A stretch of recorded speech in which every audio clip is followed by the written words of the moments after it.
Dang Ryder, probable cause. It is June 2, 2024. Glad to have you with us again tonight here. Another kind of live broadcast, probable cause. Amazing Grace, that's a little tune that I just put in here because, you know, they say that YouTube videos are supposed to have an intro tune. I'm trying to keep from non-copyrighted material, and turns out nobody owns Amazing Grace. Let's take it up to the next notch. Hear that? We went from the key of G to the key of A. I can do all that stuff with the guitar myself, lay down a track and put that stuff in there. That keeps us from being monetized. That keeps any ads from popping in on these videos. And then all we have to do is play the video. You don't have to push skip and subscribe and all that kind of stuff to those videos. It's my way of doing it. I'm not monetized. I don't want to be monetized. I want to leave these videos up. They're educational. I want to teach you as much what not to do as much as what to do in your general aviation airplane. We have had a run of good luck here, and I want to tell you a little bit about that. Amazing Grace. We have been graced with a very good streak. I'm going to show it to you here on the screen here.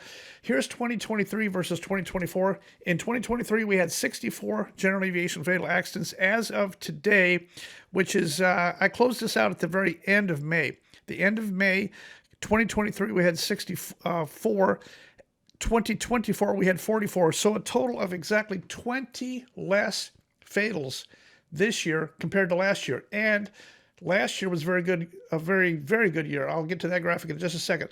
Let's look at the general aviation fatal accident per month. That's the ratio. Here it is for 2023 at the end of May. Last year, we were sitting at 12.89 fatals per month on an average, prorated out right down to the day. Today, we're at 8.82, which is amazing. Now, I thought last year, 2023, was a very good year. We actually ended up at about 14.5 something fatals per month for the year 2023. This year, we are tracking good. I don't know exactly what the answer to that is, other than the fact that there are more people interested in internet education. You know, YouTube, Instagram, Facebook is kind of the how-to, the do-it-yourself, the figure it out. Gone are the days of print magazines, print books, and TV shows. You know, today's kids, they don't sit around watching TV. They sit around watching YouTube. So do adults.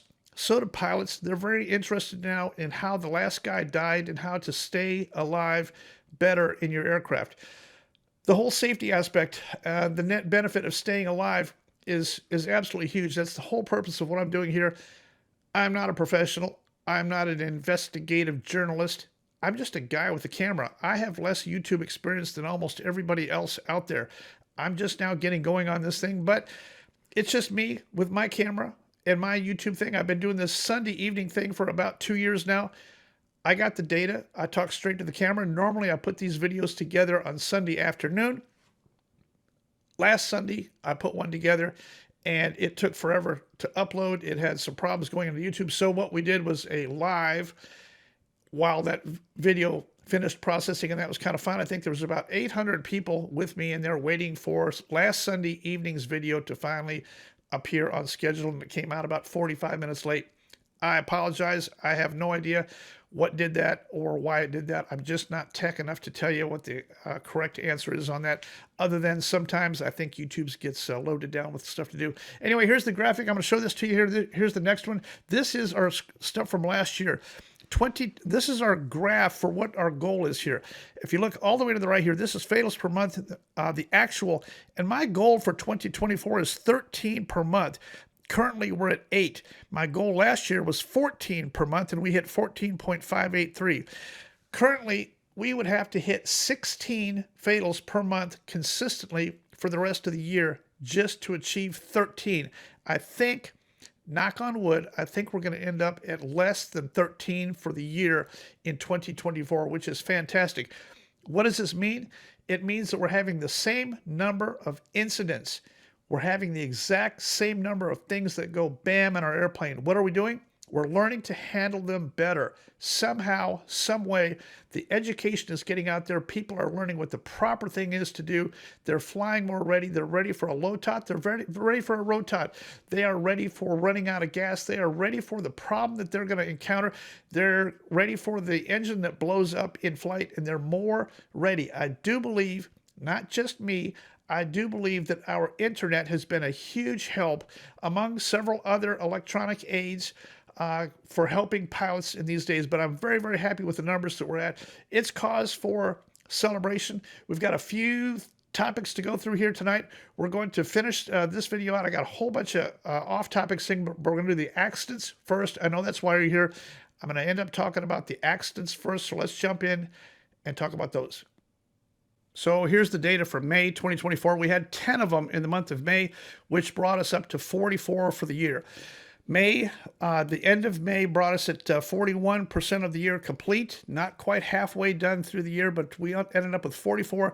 May comprised 10 of those, and I'll put them on the screen here for you, starting off with the first one, which is November 629 Bravo Echo.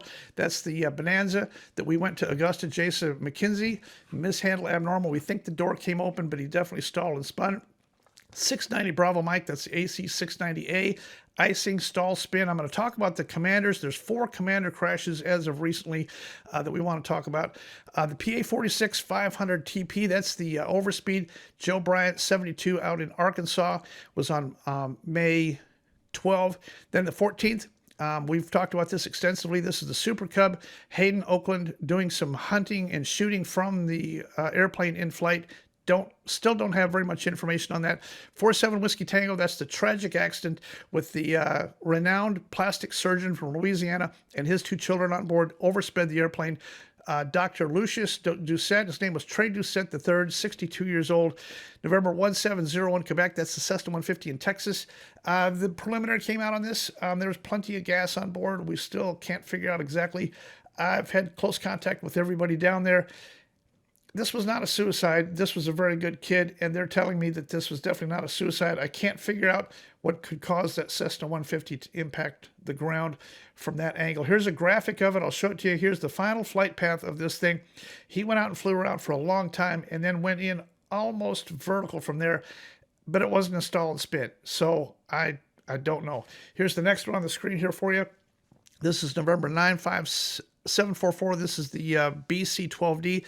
Dave Heggers, 58. The weather was marginal. They took off from that airport up there in Alaska. They didn't get very far. They were out there over the water. One person said that they thought that they were trying to water ski. Maybe true, maybe not. Maybe they were just forced so low because of the weather. It was a low, scud running kind of a day, and they were trying to get someplace. Were they screwing around or just trying to get someplace? Don't know. In any case, neither guy had a pilot's license. Neither guy had a medical. The airplane wasn't registered. And typical Alaska type stuff, not that there's anything wrong with that. Alaska is kind of the last wild frontier. Things happen in Alaska just the way they happen. People use up airplanes up there like we use station wagons. Well, actually not station wagons because we don't use those anymore. But people use airplanes up there. They're a way of life. They're a commodity. Everybody has one. Pilot's licenses and medicals aren't really necessarily always accomplished. They use airplanes to get the job done. I can't say what the whole deal was on this. I'm just saying Alaska is kind of a different animal. If you've ever been there, you have to appreciate it. It is a wild frontier. The people are fantastic. The scenery is fantastic. The fishing is fantastic. I've got an interview with a doctor from Alaska coming up here in just a few minutes who had an engine failure, an engine problem in his airplane in Alaska here just a week or so ago, and we're going to talk to him. Here's the next one. Right after that, this was November 99 Victor Yankee. This is the Breezy 2, Grover McCall, age 66. He was on a test flight. All they're saying is that this was not a mechanical. The controls were working fine. The engine was working fine. This looks like a hard pull to the left. This looks like a stall spin. I don't have any further information other than the few people I've talked to that were kind of closely related to it. No good information on this. Fairly experienced guy.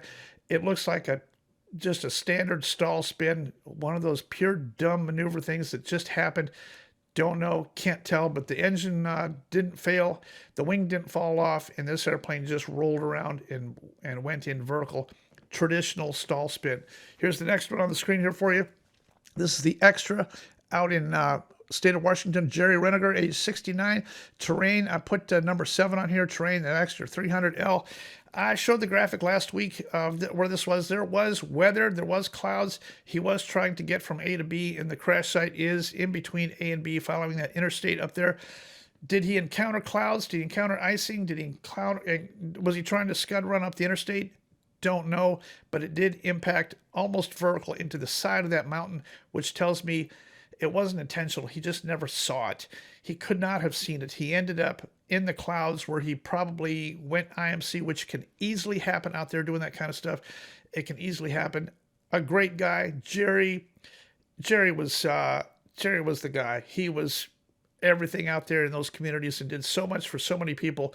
Loved aviation and was a true safety advocate. I'm not sure exactly how Jerry ended up in this particular situation, but all I can tell you is if it happened to Jerry, it can happen to you and me. That's how come we got to be extra careful in these kind of situations. Night, terrain, ice, IMC, they're not a good mix. Jerry combined the terrain and the ice and the IMC. The only thing was he wasn't at night. He had 3 out of the 4 there, and he flew it right slam into the side of that mountain, and there's no recovering from that. Here's the last one on the screen here. This is the Glacier, November 446 Kilo Whiskey, Chip Clementi, age 82. I did get a couple messages telling me that my spatial disorientation at night was all wrong. Don't know. All I can tell you is it ended up over the Gulf. If you look at the flight path, this looks like a spatial disorientation flight path. Don't know, don't have any further information on how many parts of the wreckage ended up at the airplane, but there's all that. Now, I'm going to put this next on the graphic here. This is the number of general aviation in-flight breakups we've had in the last 60 days. And I'll give you a graphic here. 2 of them were Meridians. One of them was a Cherokee 6 and one of them was a Bonanza. There they are. In April, we had 2, and in May, we had 2. Now, here's a graphic for you here. Here's a picture of the United States. Here's a picture of where these were. Since April 12th of 2024, think about this. 4 of these things, in-flight structural breakup. Now, I was out on the road a little bit here. Some of you aren't sure what a Meridian is. Some of you aren't sure what a Bonanza is. Let's cut to this little scene here. I'm going to show you exactly right now what a Meridian is. This is a PA 46-500 TP. It's on the ground. I'm going to show it to you real quick. This, as we've been talking about, has to do with the preliminary report. This is a Meridian. I had the name of this thing wrong before. My apologies. This is a Meridian. I want to show you what the thing looked like. But the preliminary report shows that this thing lost, actually, the tail did not end up at the crash site. So this is the horizontal stab, the vertical stab, and the rudder. All of that did not end up at the crash site. This is a fast airplane. It's a turboprop. It was up in the flight levels around flight level 240, encountered moderate chop. We don't know exactly what the final moments were, but this airplane, in fact, all these airplanes, the weak link on all of these is right here, where this horizontal stab connects here. You get structural integrity problems due to turbulence and structural load right here. It's over. The wing falling off didn't cause this to fall off. This becoming compromised caused the wing to fall off. I'm not sure if the wing fell off after it hit the ground or what exactly happened, but I can tell you on the Bonanza, every one of these in-flight structural failures starts back here.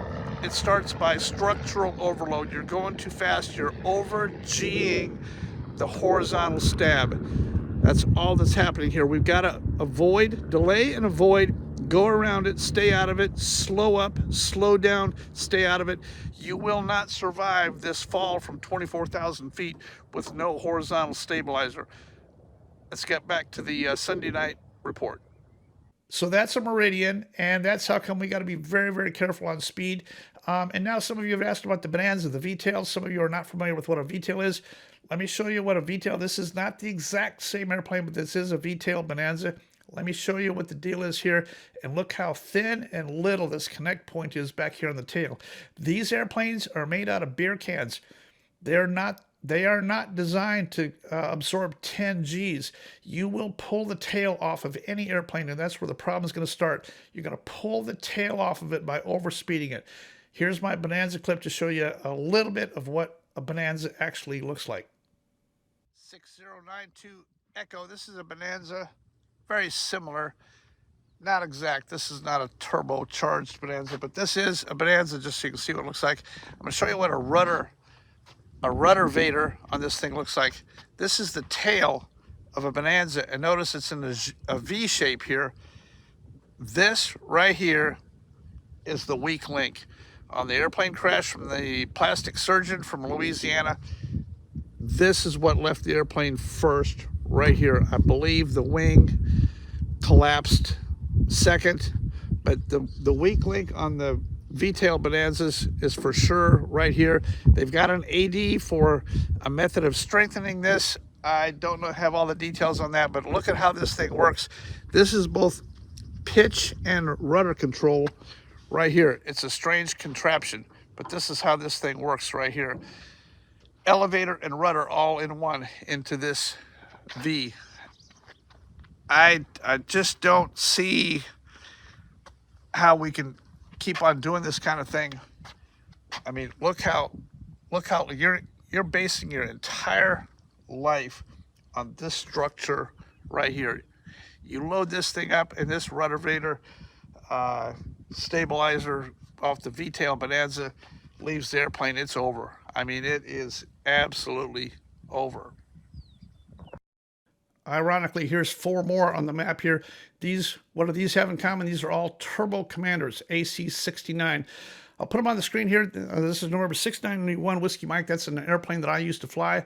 The one out in California is 695 Bravo Charlie, and then recently 690 Bravo Mike, and then November 727 Juliet Alpha. What they have in common is that each one of them was a stall spin. The only difference is that 691 Whiskey Mike was the only one that was able to be recovered. And I know the guy that flew that airplane, and it was recovered. That airplane actually got sold later on. That was a Walmart airplane. It got sold and became November 727 Juliet Alpha, and it flew until June 20th of 2013 when it was involved in a stall spin, and they did not make it out of that thing alive either. So there's the things we have in common. The Commanders, the secret is don't get it into a stall. Don't get it into a spin. You would have to be really good to get it out. I can tell you, I'm not that good. I'm going to stay a long ways away. I'm going to keep plenty of speed. I'm not going to do these high G360s at 80 knots for some check ride thing. The whole thing is just crazy. I'm not going to do it. Getting any of these airplanes, any of these twins out of a spin that goes flat is going to be almost impossible. We have to prevent. Prevention is no accident. We've had a couple crop duster accidents, only one fatal, 3629 Yankee. I'll put a picture on the screen here. This airplane crash just happened on May 28th out in California. And all I can tell you is that this was not involving a wire. This was not a wire strike or a tower strike. This airplane looks like it was a turnaround, a stall spin from a turnaround, it's just unfortunate. These guys turning these airplanes around, these high G turnaround maneuvers, heavily loaded, you're right there on the very ragged edge of that wing flying. Can't tell yet, but I don't see any other objects around that this thing could have hit. Definitely hit vertical, and the occupant, I'm not going to release his name because I don't think officially that all that has come out yet. Crop duster data does not go in our general aviation fatal accident data. They're a separate category, Part 137. We're going to keep track of it, but they don't affect our numbers. We're general aviation, U.S. Part 91 operations is what we're homing in on. But our deepest respects and condolences to those crop dusters out there who do work very hard for us. They spray, they go out and do that stuff. This is America's food supply that we're talking about. These crop dusters enable a bulk of our food to be properly insecticide protected, and all that stuff that they have to do with these fertilizers and chemicals to put on there to make these crops grow properly. This is all coming via your crop dusters, and I wish there was a way that we could get the word out better to crop dusters to let's slow down, let's make more gentlemanly turns, and let's not stall spin our crop dusters in the turn because we need you. Yes, we need you. Good news here. Bob Herndon, age 89, was out flying a glider recently here. And the news reported that he crashed his glider. I actually talked to Bob on the phone here. Not true. He did not crash his glider. He's 89 years old, very accomplished physician, brain surgeon, and pilot and glider pilot. 89 years old, out there still flying. He encountered heavy sink, and in my opinion, he did the right thing.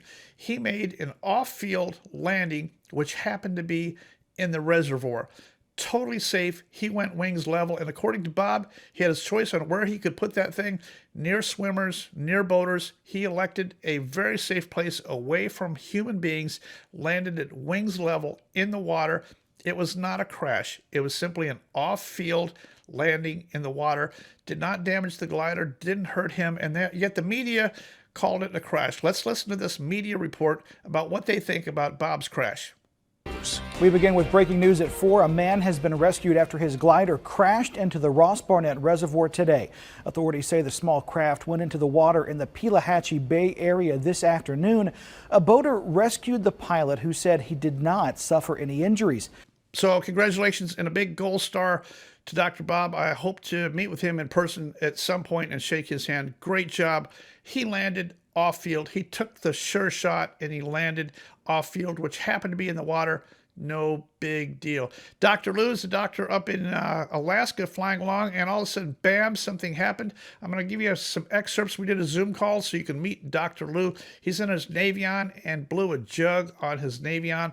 And the main thing we want to take away from this is what went through his mind on what his options were.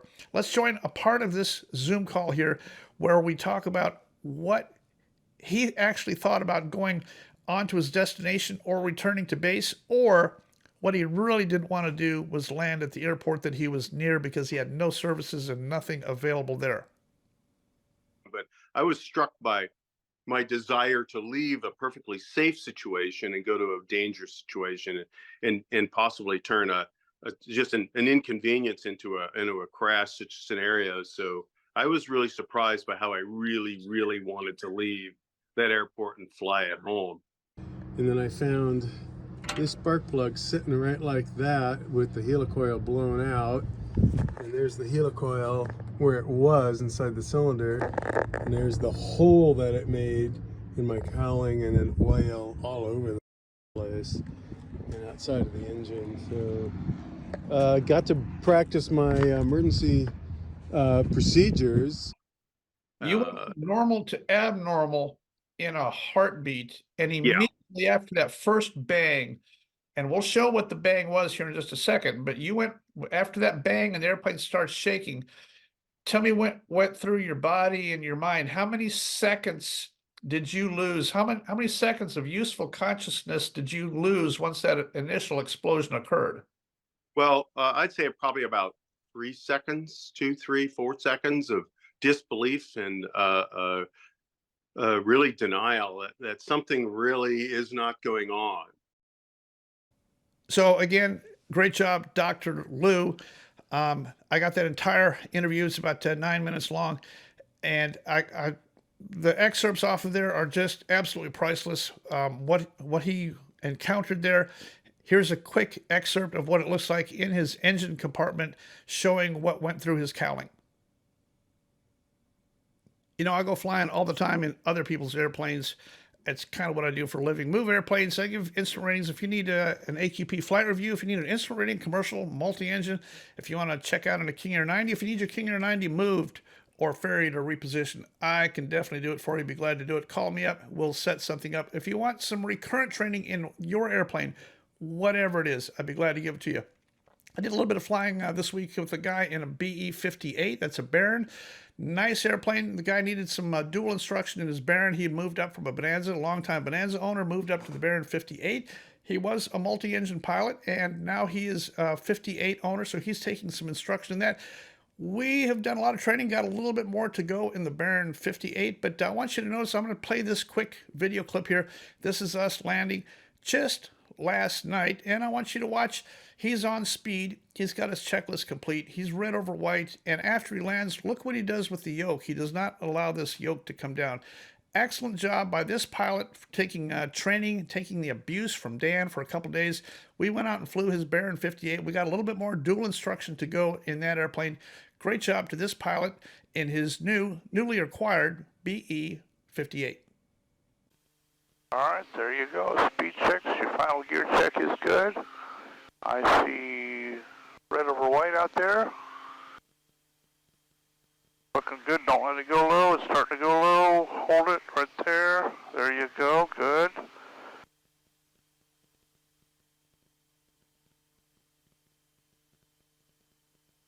Red, red. Runway. Power off.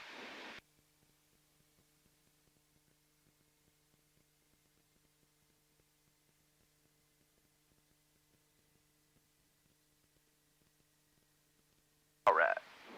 There you go. All right, what do you think, huh? That was good. That felt good. That was my favorite.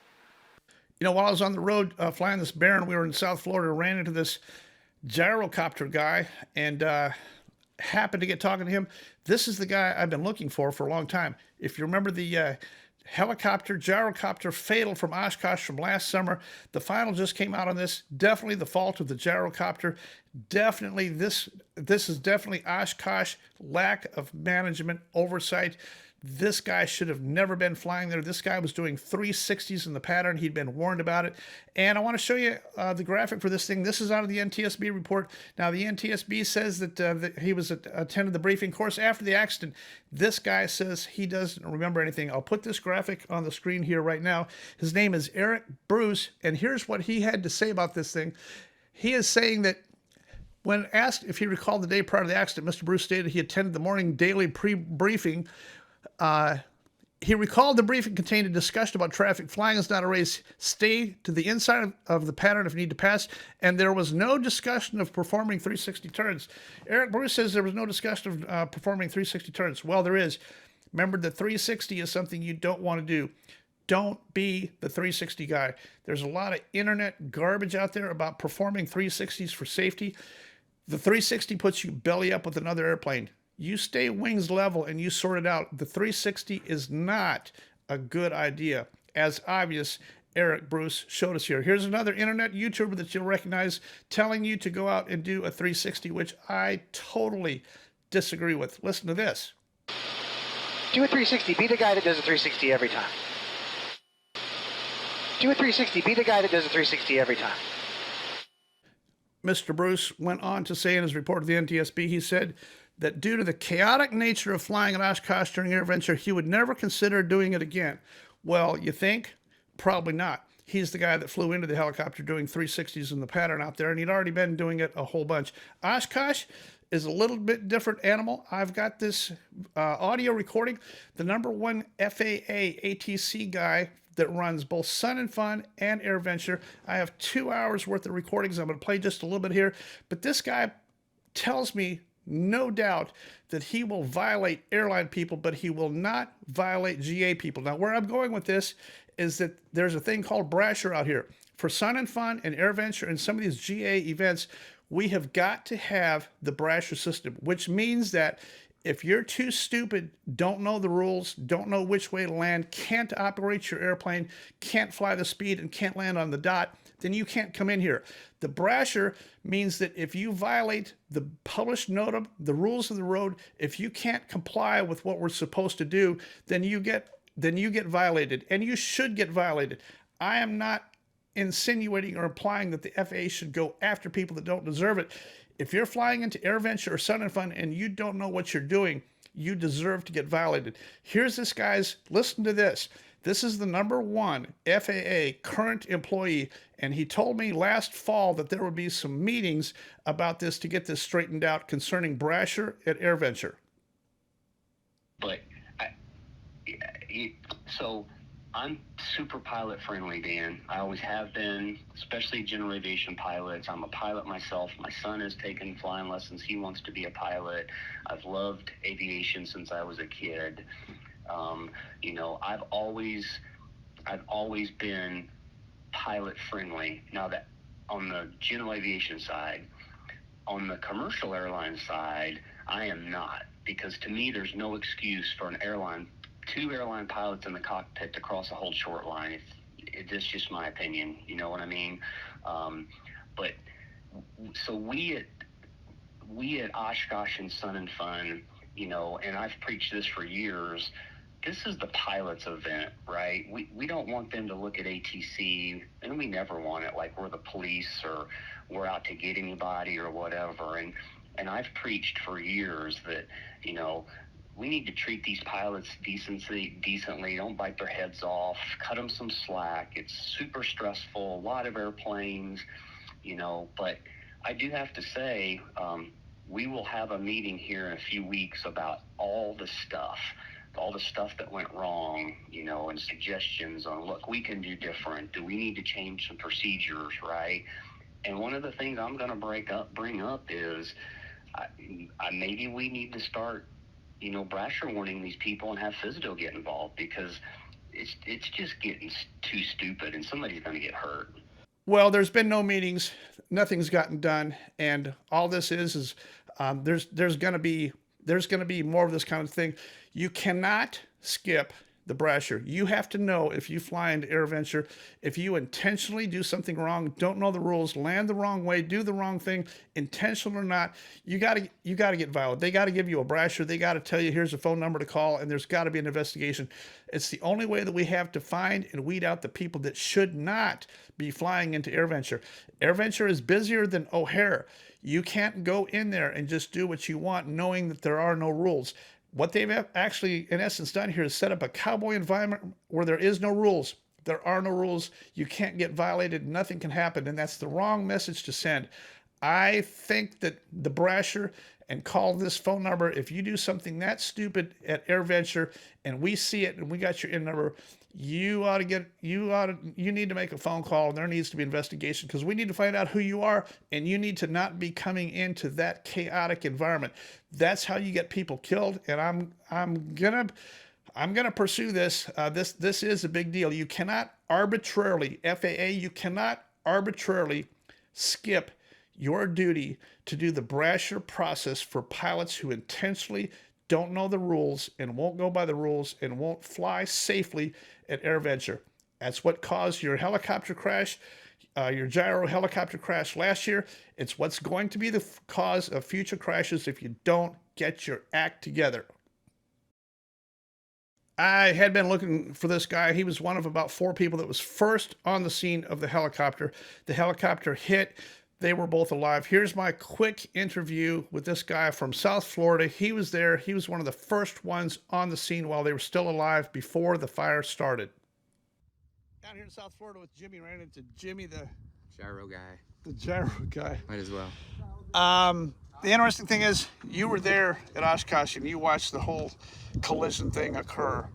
When you watched it happen, you were one of the first people to get to the helicopter. What was the condition of the 2 people when you got there?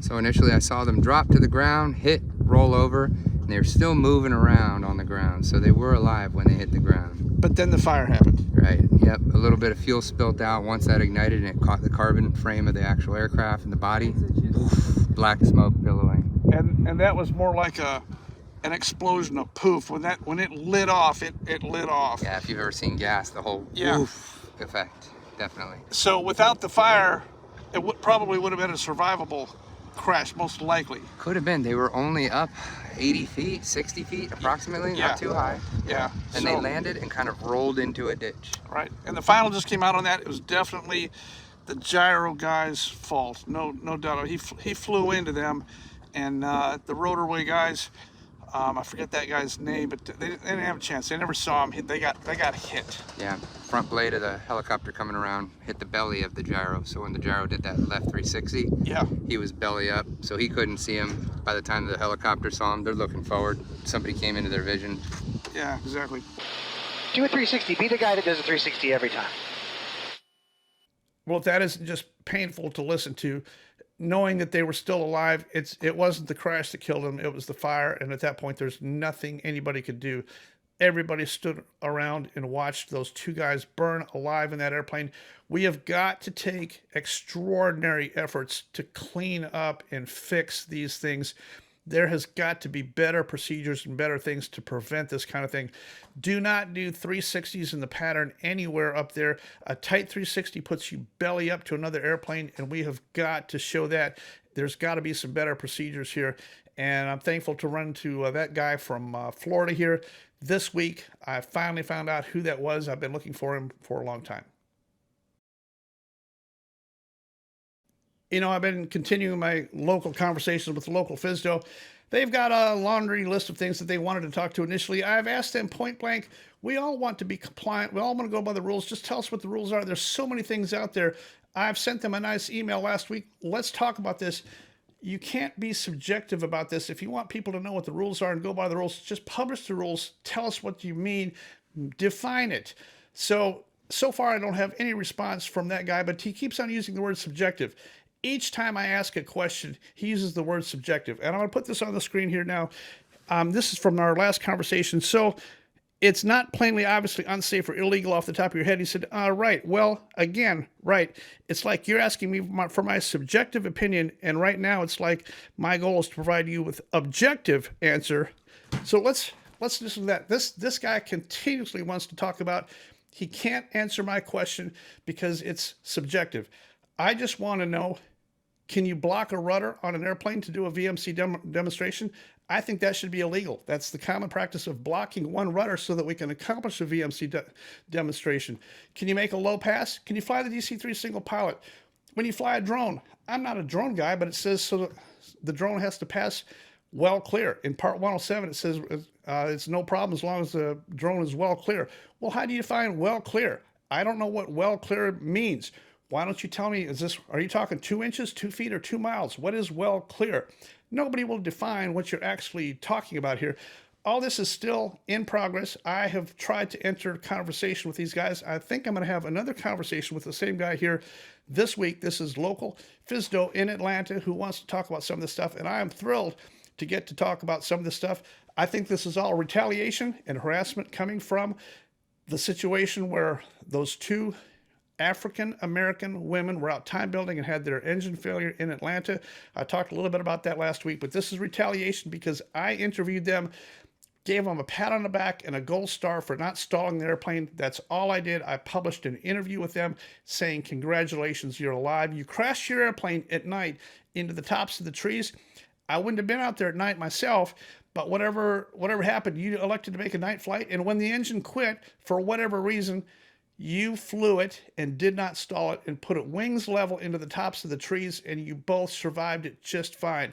Gold star for surviving. That was my only intent on interviewing them. FAA says that FAA and NTSB want to come after me for interfering with an investigation.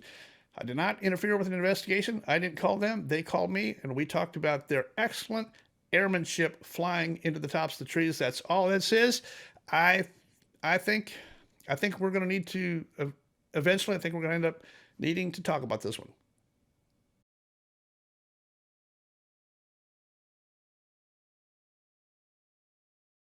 You know, of course, FAA and NTSB know they're not happy with me. I'm the one calling them out for hoarding their information, not publishing it. They don't ever produce a timely probable cause. They don't ever produce a recommendation. 19 recommendations out of the last 13,000 investigations in the last 12 years. It's just not enough. We had one more near tragedy accident up in DC. This event was captured from VAS Aviation, the YouTube channel. If you haven't subscribed to VAS Aviation, I'm taking this event off of VAS with credits to Victor at VAS Aviation. Go to VAS Aviation to watch the full length. But here's my edited clip of this thing. This is 2 airplanes, and you can hear the controller clearing one airplane to take off and one to land at the same time. And we almost put 2 airplanes together. Then he sent the King Air around after they had already landed. The whole thing is a joke. And I don't think we have qualified people in the ATC. Let's watch this very quick video clip. This is from DC, Washington Reagan Airport last week.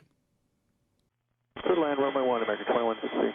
American 2134, Washington Tower. Runway 1, line up and wait. Traffic 6 mile final.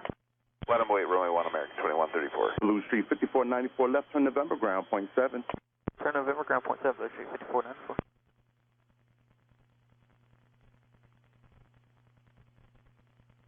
America 2134, wind 040 traffic 4 mile final, runway 1, clear for takeoff. Runway clear for takeoff, American 2134.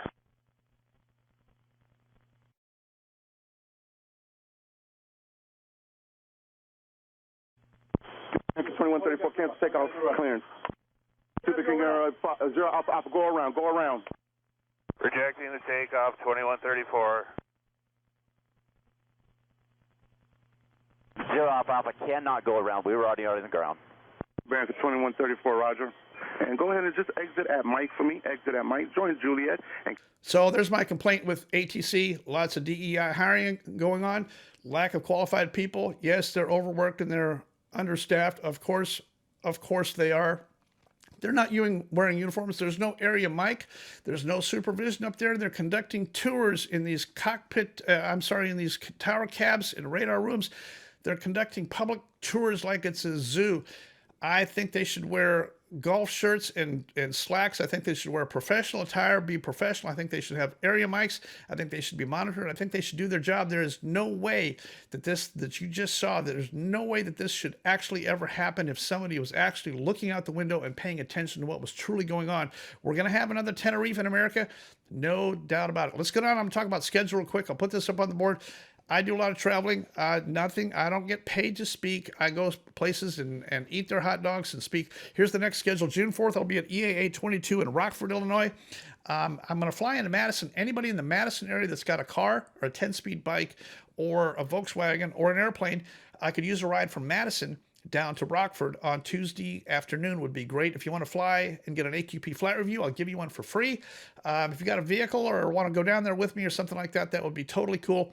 Send me an email if you're in Madison area. I'm going to fly into Madison on Tuesday, and I got to go down to EAA for that meeting on June 4th. June 11th is my birthday. No big deal. We're just going to hang out on the ramp at KHMP, play banjo, and hang around a little bit. If you want to fly in, I've got a crew car. If you want to stay overnight, you can do that. Nothing going on. We'll probably just sit out there and have some sandwiches and hang around the ramp at sunset on June 11th. No big deal. That's what my birthday is going to be this year, and we're just going to get it over with and move on. I got so much other stuff I got to do. Didn't have time to plan a trip for my birthday this year like I normally do. The next one's June 15th is a fly-in at Hampton. I won't be there. I'll be up at KMZZ. Here's the graphic for that.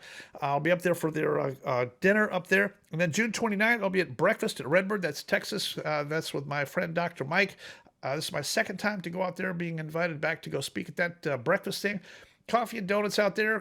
Coffee's on me. That's because I spill a lot. And love to see you at Redbird on Saturday morning, June 29th. The very last one is July 13th. This is the flying and lunch down at 5 Romeo 1. That's Cheatham, Alabama, July 13th. And then that's it for the month of July. I haven't scheduled anything in August just because I got so many other things I'm not caught up with here and getting ready to go. I'd like to ask for your help on donations.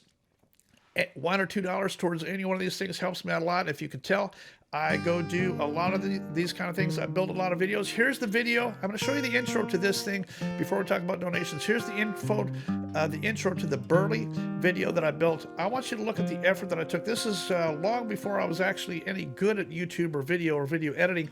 This is the intro to the Brittany video that's still on the air. If you have time to go back and watch this video, you can see the effort that I took to travel to this location and figure it out.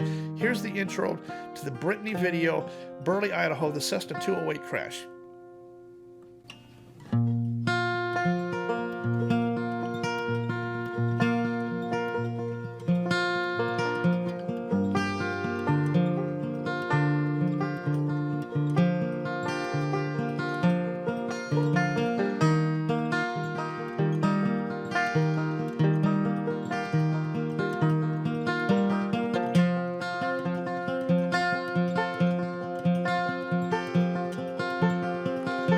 Still feel small when you stand beside the ocean. Whenever one door closes, I hope one more opens.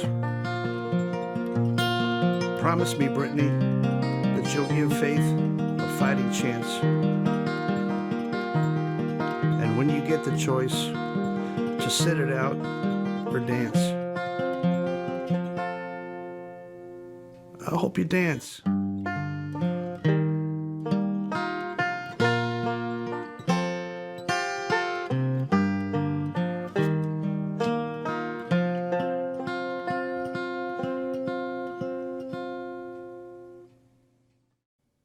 I appreciate that. The whole purpose of the channel is AQP. I want you to stay alive out there. I I have a lot of information I want to tell you. You know, this flying around with the guy in the Baron here this week. My information is more on how to slow down than it is on how to go fast.